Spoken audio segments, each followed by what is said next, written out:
Hello po, Manuel Bapoli.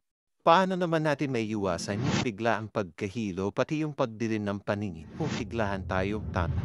So una, kung nakahiga ka o nakaupo ka, dapat dahan-dahan lang yung pagtayo niyo para hindi mabigla yung pagbagsak ng blood pressure. Pangalawa, uminom ka ng sapat na tubig. Yung isang common trigger din kasi kaya nahihilo tayo is dehydration. Oo, hindi naman ibig sabihin na uminom ka ng maraming tubig nito bago ka matulog. Mahirap naman yun kasi iihi ka naman ng ihi. Kailangan mo lang talagang uminom ng maraming tubig within the day para makaiwas ka sa dehydration.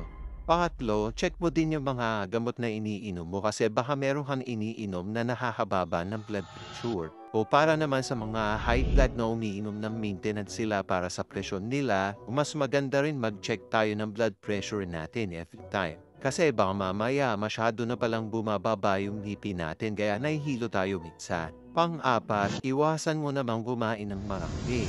So kung matakaw ka talaga, hindi mo mapigilan, subukan mong kumain ng pakonti-konti kahit mas maraming beses sa isang araw. So take note, pakonti-konti hindi sobrang dami tapos sobrang dalas mong kumain sa isang araw. Yung tipong 8 times a day.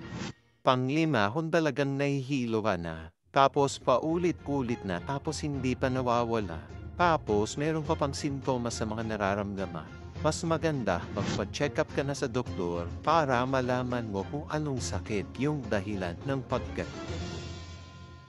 Ingat po palagi. God bless po.